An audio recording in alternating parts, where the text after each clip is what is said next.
You're listening to the Estate Plan Lady Show with Yvonne Dantzler, where we talk about planning for your future. Whether it's estate planning, life insurance, retirement, or savings, we've got you. Hello, everyone, and thank you so much for tuning in to the Estate Plan Lady Show. And I'm Yvonne Dantzler.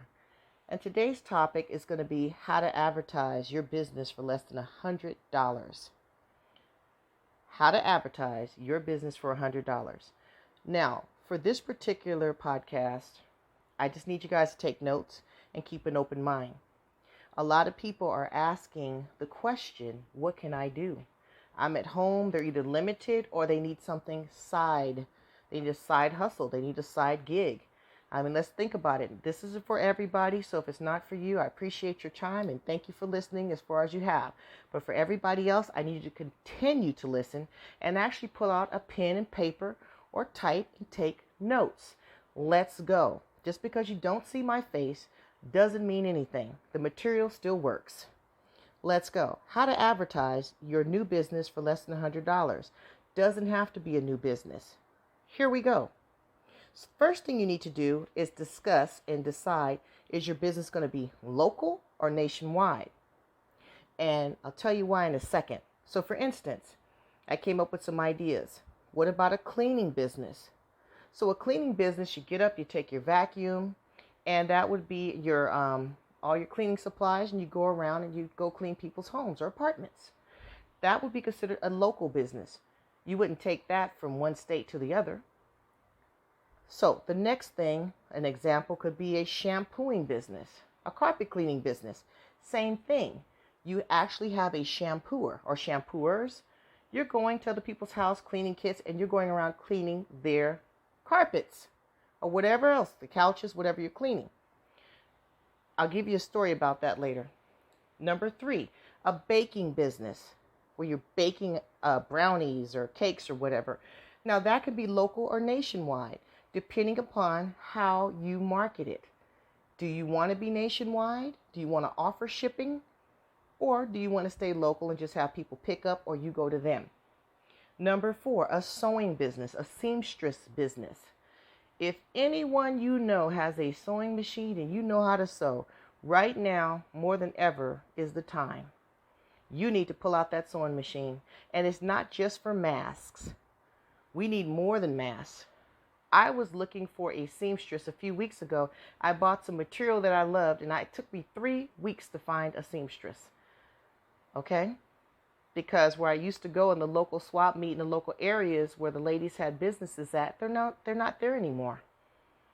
It took me 3 weeks to find somebody on Facebook Marketplace, and we'll talk about that shortly.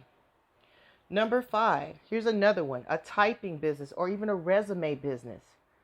Okay? If you're good at resumes or good at typing, this is another type of business. This business could be nationwide or local.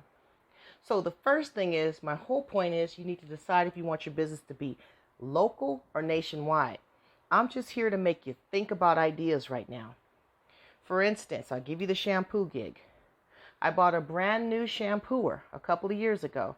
It was retailed at $200, got it on sale, grabbed it at Target, I think for $140. And it was sitting there, brand new, didn't have to touch it, didn't do anything. And a former friend of mine, I'll tell you why in a minute, came over one day, kept seeing it. And she asked me because she was temporarily laid off at her job.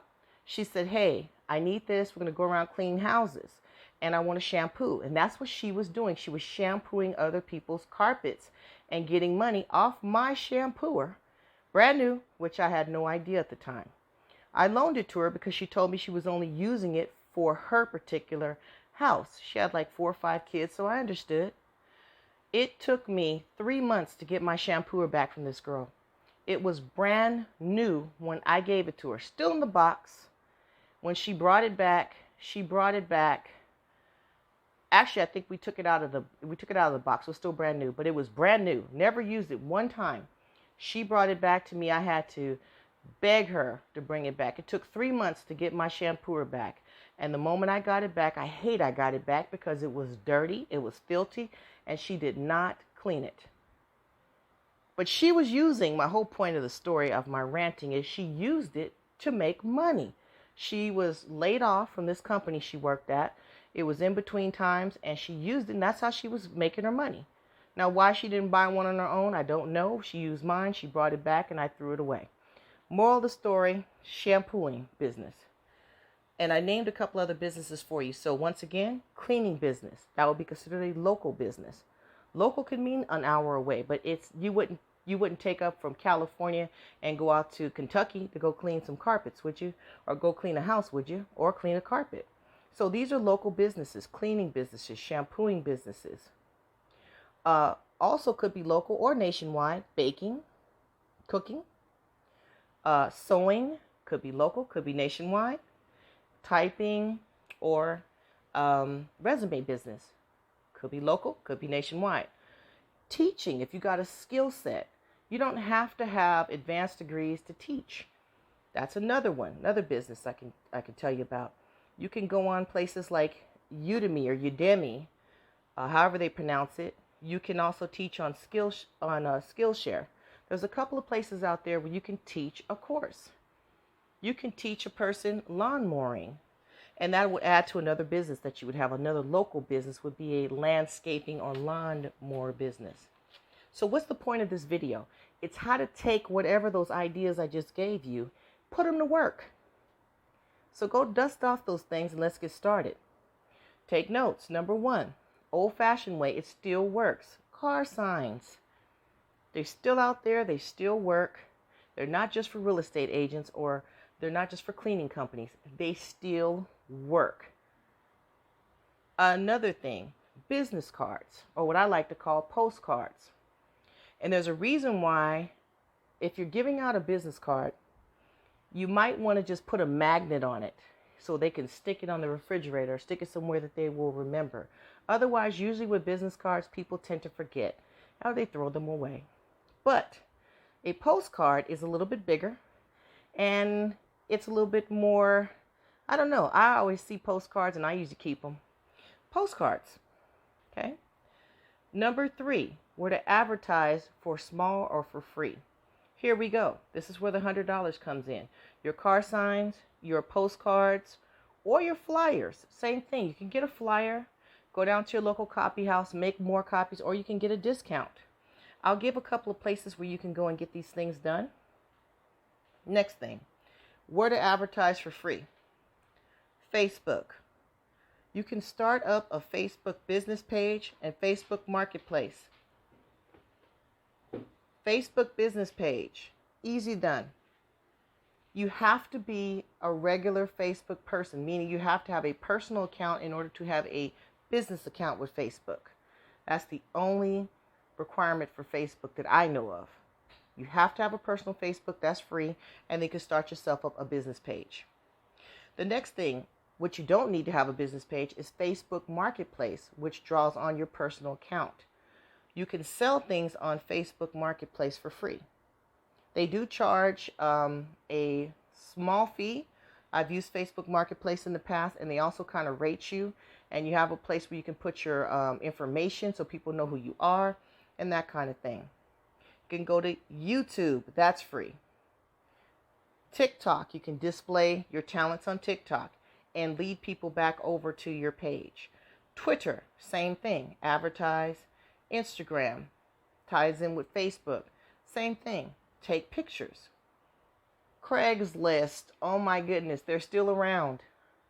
Craigslist, service-based business, Craigslist is still there. Fiverr, Fiverr.com. Fiverr has really changed over the years. So Fiverr, you can be a person who actually put your products there for people to sell, come buy from you, or you can go there to get the help you need. So if you want to get a design for a car sign, if you want to get postcards or whatever the case is, look up Fiverr. They're pretty good. They start at $5. They used to be limited to $5, and long story with Fiverr, but they've changed. So what do you do with this $100? Once again, should be taking notes. Car signs, they're still there. They still are effective. Business cards, or I like to get postcards. They're a little bit more to get postcards. Advertise for free. Find a place. You don't have to have a website, which is always good to have, but websites can be a little bit more expensive. You can start off, actually, when I'm not using my website, I use my Facebook business page as my website. Okay, so these are free tips I'm giving you. You've got YouTube, TikTok, Twitter, Instagram, Craigslist, Fiverr, all these places where you can advertise for free or practically free what you do. And remember, Facebook business page and Facebook marketplace are two different places. Hey everyone, and thank you so much. I just wanted to end it right here at part 1. It turned out to be a 3-part series, and so I'll have more tips on parts 2 and 3. Thank you so much for tuning in. Glad you took notes, and have yourself a wonderful day. You've been listening to the Estate Plan Lady podcast with your host, Yvonne Dantzler. If you like what you've just heard, please subscribe and share our channel today. We invite you to listen again. Visit us at www.estateplanlady.com or call us at 909-440-8617. We are located in Southern California.